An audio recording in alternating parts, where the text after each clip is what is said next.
आदाब नाजरीन, मैं अब्दुल वाजिद चिश्ती निज़ामी। आप देख रहे हैं शाम टीवी, हमारा यूट्यूब चैनल। सुप्रीम कोर्ट के सीनियर एडवोकेट शाहिद अली मेरे साथ मौजूद हैं। शाहिद सर, जिस तरीके से आज हिजाब को लेकर के मामला आया है, सबसे पहले तो किस तरीके से देखते हैं आप इस मामले को? देखिए, एक जो बेसिक गलती मुझे इस पूरे मामले में लगती है वो ये लगती है कि इस मामले में कुरान को समझने के लिए उलेमाओं की एक टीम का पैनल ऑनरेबल हाई कोर्ट ने, कर्नाटका हाई कोर्ट ने अपॉइंट करना चाहिए था। कुरान को इंटरप्रेट करने के लिए ऐसा नहीं हो सकता कि जो आदमी को कुरान की जानकारी नहीं है वो कुरान को इंटरप्रेट करने बैठ जाए, या जिनको हदीसों की जानकारी नहीं है वो हदीसों को इंटरप्रेट करने के लिए बैठ जाएं। बेसिकली कुरान को, हदीसों को या शरीयत को जब इंटरप्रेट करने की बात आती है तो मेरा अपना मानना यह है कि इनको इंटरप्रेट करने के लिए आपको इनकी वास्ट नॉलेज बहुत ज़रूरी है। किस कॉन्टेक्स्ट में कौन सी आयत आई है, किस कॉन्टेक्स्ट में हदीसें हैं, किस कॉन्टेक्स्ट में नबी करीम सल्लल्लाहु अलैहि वसल्लम ने क्या कहा है, क्या किया है, और उस पर कंपैरेटिव स्टडीज़ भी हैं। कंपैरेटिव स्टडीज़, ये जो तमाम चीज़ें होती हैं, ये जो उलेमा अपनी पूरी ज़िंदगी लगा दिए हैं इन सब चीज़ों में, इस्लाम की नॉलेज में, मेरा ख्याल ये है कि उसमें उनसे राय लेनी चाहिए थी। और मैं फिर कह रहा हूँ यहाँ पर रिपीटेशन की कॉज पे कि ऑनरेबल कोर्ट्स को, चाहे वो ऑनरेबल हाई कोर्ट हो या ऑनरेबल सुप्रीम कोर्ट हो, किसी को भी हक नहीं है कि वो कुरान को इंटरप्रेट करने की चेष्टा भी करे, कोशिश भी करे। यहाँ पर कुरान को इंटरप्रेट करने की कोशिश की गई कि साहब ये इस्लाम का एसेंशियल पार्ट नहीं है। कल ये कहा गया था मस्जिद इस्लाम का एसेंशियल पार्ट नहीं है, और भी बहुत सारी चीज़ें हैं।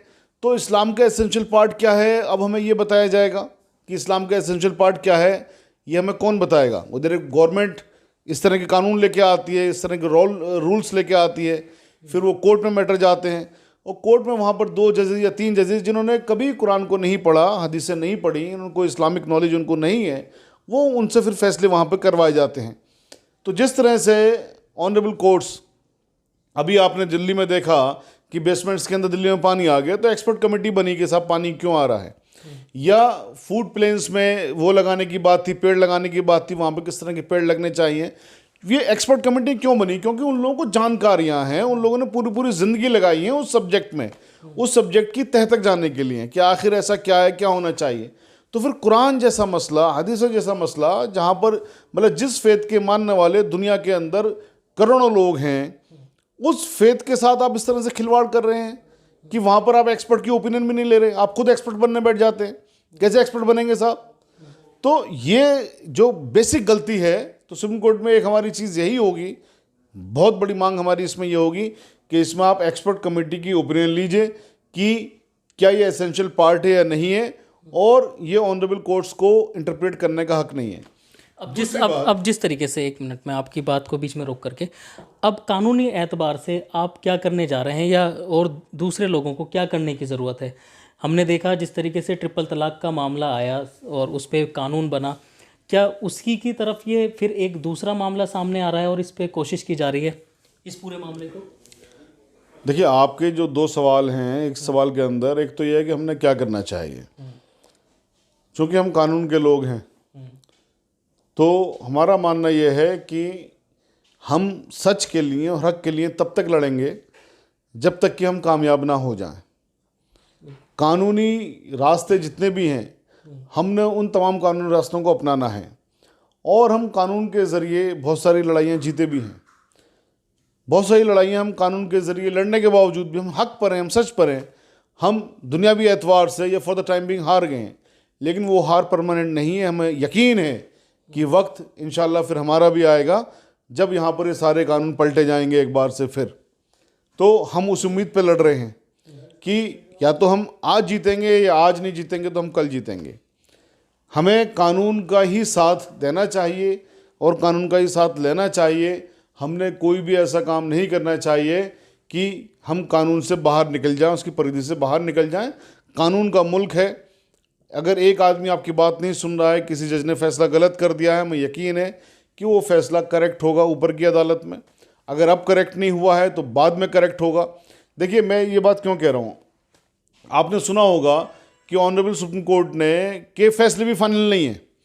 खुद ऑनरेबल सुप्रीम कोर्ट कह रही है कि साहब हमने वो जजमेंट पहले 10 साल पहले दिया था, उस वक्त हालात दूसरे थे, आज हालात दूसरे हैं, तो हम उस फैसले को अपने को रिविजिट करेंगे, दोबारा लिखेंगे। और दोबारा में लिखा तो उस फैसले को पलटा गया। 3 जजेस के फैसले को 5 जजेस पलट देती हैं, 5 के फैसले को 7 जजेस पलट देती हैं, 7 के फैसले 9 जजेस पलट देते हैं। तो सुप्रीम कोर्ट के फैसले भी फाइनल नहीं है। तो हमें इस यकीन के साथ में, इस उम्मीद के साथ में कि इंशाल्लाह इंसाफ होगा। जो आपने ट्रिपल तलाक वाली बात कही, बिल्कुल ये पिछले कुछ सालों से, 6-7 सालों से एक ट्रेंड चल रहा है कि हम कुरान के अंदर मुदाखलत करें, हम शरिया के अंदर मुदाखलत करें। भाई हमारे कुरान से या हमारी इस पर्सनल लाइफ से बताइए किसकी सेहत पे क्या असर पड़ रहा है। हम अगर नमाज़ पढ़ रहे हैं या हमारे जो फैमिली मैटर्स हैं, जब कॉन्स्टिट्यूशन हमें उसकी इजाज़त देता है, फिर उसमें क्यों इंटरफेरेंस कराया जाता है। और वहाँ पर उस तरह के फैसले आने के बाद में कन्फ्यूजिंग फैसले हैं, वो फैसले फाइनल नहीं हैं, फैसले कल को पलट सकते हैं, फिर उसमें कानून लेके आए जाते हैं, कानून की आड़ में सीधे सीधे कुरान के साथ मुदाखलत की जाती है। तो ये तो एक कानून के मुल्क में सही बात नहीं है। देखिए, जब आप किसी एक धर्म को तरजीह देते हो कहीं पर भी, या आप एक धर्म की बात करते हो, जैसे हालांकि मैं गाय का मीट नहीं खाता हूँ, ना खाना चाहिए, मैं लोगों से भी कहता हूँ, क्योंकि नबी करीम सल्लल्लाहु अलैहि वसल्लम को जो तमाम गोश्त थे अवेलेबल, या जो हलाल गोश्त थे, उसमें नापसंदीदा गोश्त गाय का था। जैसा मैंने पढ़ा उसके आधार पर मैं बता रहा हूँ ये बात आपको। लेकिन मैं दूसरी बात ये कहना चाह रहा हूँ कि गाय के गोश्त को बैन किया गया ये कह के कि साहब हिंदू सेंटिमेंट उससे हर्ट होते हैं। अब उनसे कोई पूछा जाए कि भाई ये बताइए आपके धर्म में कहाँ लिखा हुआ है कि गाय नहीं खाएंगे। गोवा में तो हिंदू गाय खाता है, इधर साउथ में तो हिंदू गाय खाता है, कर्नाटक कलकत्ता में तो हिंदू गाय खाता है, तो इसका मतलब धार्मिक आधार नहीं हो सकता। तो जब आप हिंदू धर्म की बात करते हो, मेजोरिटी की बात करते हो, तो वहाँ तो आप कोई बात नहीं करते कि धर्म का हिस्सा है या नहीं है। लेकिन जब आप मुसलमान की बात करते हो या मुसलमान से रिलेटेड कोई भी आप बात करते हो, तो वहाँ पर आप कहते हो धर्म का हिस्सा ये है या नहीं है, और उसको कौन कहेगा, उसको कहेंगे ऑनरेबल जज साहब। वहाँ पर आप कमेटी भी नहीं लेते हो, वहाँ पर आप एक्सपर्ट भी नहीं लेते हो, वहाँ पर उलेमाओं की राय भी नहीं लेते हो, मौलानाओं की राय भी नहीं लेते हो, वहाँ पर आप जो मशहूर हैं। तो आप जो इस तरह की चीज़ें करते हो, धर्म के आधार पर पाकिस्तान बना था, उसके 2 टुकड़े हो गए, 4-5 टुकड़े होने के लिए तैयार है। तो क्या आप इस देश को भी उसी ढर्रे पर ले जाना चाहते हो, उसी राह पे ले जाना चाहते हो कि यहाँ पर सिर्फ हिंदू धर्म के मानने वालों की चलेगी या मुसलमान धर्म के मानने वालों की नहीं चलेगी, या जो आर्टिकल 25 है कॉन्स्टिट्यूशन का, जो तमाम मजहब के मानने वालों को अधिकार देता है, तो क्या आप उस आर्टिकल 25 को बिल्कुल गौड़ बनाना चाहते हो, यानी ख़त्म करना चाहते हो? अगर आपके अंदर हिम्मत है ख़त्म करने की तो लेके आइए ना फिर पार्लियामेंट के अंदर अमेंडमेंट। आप नहीं ख़त्म कर सकते। तो आप ये जो दूसरे रास्तों से, चोर रास्तों से, या जो आप ये बदलाव की चीज़ें करते हो, ये आपको नहीं करना चाहिए, देश के हित में नहीं है। ये हमारे देश की तरक्की में भी बाधक है, हमारे देश की शांति व्यवस्था को भी नुकसान पहुंचाने वाली चीज़ है। और देखिए आपने आधार क्या बनाया कि साहब हिजाब से लॉ एंड ऑर्डर प्रॉब्लम होती है। पूरे हिंदुस्तान में आज तक एक केस बता दीजिए हिजाब की वजह से कोई क्राइम हुआ हो। क्राइम रुके तो हैं, इस बात के तो बहुत सारे एग्जाम्पल मिल जाएंगे। हिजाब, घूंघट या पर्दा, इसकी वजह से क्राइम रुकते हैं, इसके बाद बहुत सारे वो मिल जाएंगे। लेकिन हिजाब की वजह से कोई क्राइम हुआ हो, ऐसा कोई भी एक सबूत नहीं मिलता। तो हिजाब को फिर क्लास में कोई बच्चे बैठे हुए हैं, किसी ने अपने सिर पे स्कार्फ रखा हुआ है, किसी ने नहीं रखा हुआ है।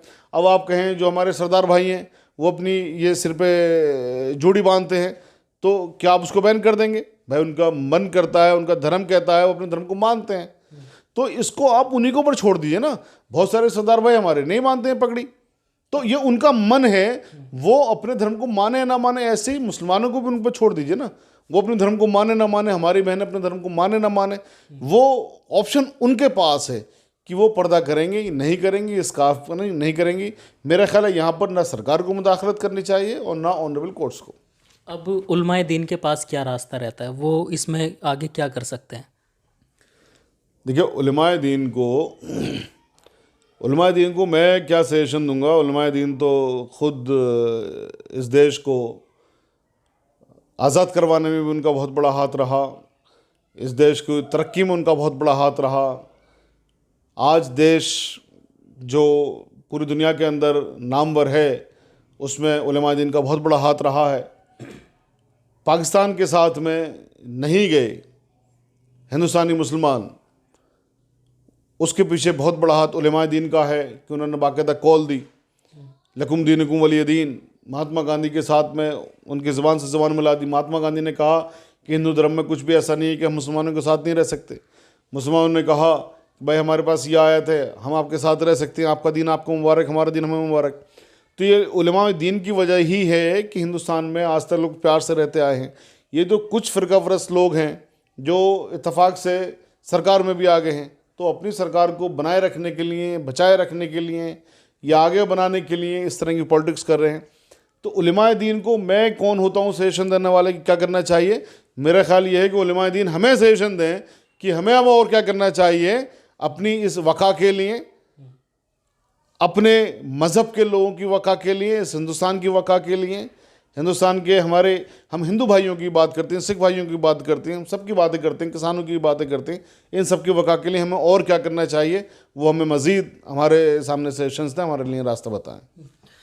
कोरोना वायरस की जब बीमारी मुल्क के अंदर आई तो निज़ामुद्दीन मरकज़ को निशाना बनाया गया। उसको आपने पूरी जिम्मेदारी के साथ उस पूरे मामले को देखा, मौलाना साद की तरफ से आप लड़े। अब मरकज़ अभी तक बंद है, एक फ्लोर जो है खोलने की बात कही जा रही है। इसमें आगे क्या जो है अपडेट है आपके पास, आगे की जानकारी क्या है? देखिए मरकज़ इंशाल्लाह पूरा खुलेगा, पूरी कोशिशें जारी हैं मरकज़ के खुलवाने के लिए। लेकिन जो एक चीज़ शुरू में हुई, जो एक पॉलिटिक्स चली मुसलमानों के ख़िलाफ़, यही तो बात है ना, सारे की सारी चीज़ तो मुसलमानों के ख़िलाफ़ ही करी जा रही हैं। तो वो जो एक हेट पॉलिटिक्स थी, उस हेट पॉलिटिक्स के तहत एक झूठा केस करवाया गया तबलीगी जमात के ख़िलाफ़, और उस झूठे केस की वजह से, हालांकि उस केस के में जितने भी और बाकी केस बने, उस पर बारंबार ऑनरेबल कोर्ट्स की, हाई कोर्ट की, ऑनरेबल सुप्रीम कोर्ट की टिप्पणियाँ आ चुकी हैं, जजमेंट आ चुके हैं कि वो केस फर्जी थे और इसमें तबलीगी जमात का कोई रोल नहीं था कोरोना फैलाने में। उसके बावजूद भी अगर तबलीगी जमात मरकज़ को नहीं खोला जा रहा है, तो ये बात मैं आवाम के सामने रखना चाहता हूँ कि बताइए, जब जिस केस को फर्जी बताया ऑनरेबल कोर्ट्स ने और कुछ भी ऐसा नहीं रह जाता है, तो फिर क्यों नहीं खोला गया?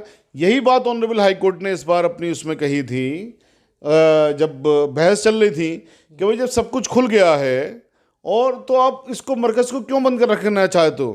कोई भी ऐसी वजह नहीं है कि उसको आप बंद करके रखो। और उनका ये कहना कि साहब केस प्रॉपर्टी, अरे भाई इसमें क्या केस प्रॉपर्टी है? मरकज़ कहीं कोई उड़ा के ले जाएगा क्या? मरकज़ तो वहीं के वहीं है। मरकज़ पर आपने जितनी इन्वेस्टिगेशन करनी थी, छानबीन करनी थी, आपने कर ली। आपने जितने साइंटिफिक एविडेंस इकट्ठे करने थे वो कर लिए। तो मरकज़ तो अब कहीं नहीं जा रहा। जब ओमिक्रॉन अभी चल रहा था तो इन्हीं केजरीवाल साहब ने, जिन्होंने मरकज़ के ख़िलाफ़ केस दर्ज करवाया था, आपको याद होगा, ओमिक्रॉन में हमारे सिख भाइयों का जो ग्रुप परवाया, उस पर उन्होंने गुरुद्वारे को खुलवाया जब पूरे में लॉकडाउन था। तो ये दोहरा जो मापदंड है कि हमें इस बात के ख़िलाफ़ नहीं है कि हमारे सिख भाइयों का वो खुला, अच्छी बात है, लेकिन हमारे लिए क्यों नहीं? हमारे ख़िलाफ़ ये वाले मापदंड क्यों अपनाए जाते हैं? इतनी नफ़रत हमसे क्यों करते हो भाई? क्या हम हिंदुस्तान का पार्ट नहीं है? क्या हिंदुस्तान को आज़ाद करवाने में हमारे बड़ों ने खून नहीं बहाया? हमारी फैमिलियों ने अपने जवानों को नहीं खोया? हमारे वालिदैन या हमारे जो और दूसरे रिश्तेदार थे वो इसमें आज़ादी के लिए ख़त्म नहीं हुए क्या? तो फिर हमारे साथ में इस तरह का दोहरा मापदंड क्यों अपनाते हो? क्यों दोहरा व्यवहार अपनाते हो भाई? तो ये जो चीज़ें हैं, देखिए हर चीज़ का एक वक्त होता है। आज ये नफ़रत की बात करने वाले लोग टाइम बिंग भले कामयाब दिख रहे हों, चाहे वो अरविंद केजरीवाल साहब हों या भारतीय जनता पार्टी या दूसरे लोग हों, लेकिन बहुत जल्द वो वक्त भी आएगा जब यही आवाम इन्हें इनकी कुर्सियों से उतारेगी और इनको जेलों में डालने का काम करेगी। बिल्कुल सही बात, क्योंकि जो देश का आइन है, जो यहाँ का संविधान है, जो कानून है, उस पर लोगों को यकीन रखने की ज़रूरत है। और वक्त है, वक्त बदलता भी है। अभी जिस तरीके का माहौल मुल्क के अंदर बनाया जा रहा है और कोशिशें की जा रही हैं कि लोगों को आपस में बांटा जाए, कहीं ना कहीं नफ़रतें एक दूसरे के दिलों में पूरे तरीके से जो है भरने की कोशिश की जा रही है, तो लोगों को इन तमाम सियासी बातों पर गौर करने की ज़रूरत है। अब आगे आने वाले वक्त में क्या फ़ैसला होता है हिजाब को लेकर के, ये तो वक्त ही बताएगा। एक शाम टीवी के लिए मैं दिल्ली से अब्दुल वाजिद चिश्ती निज़ामी।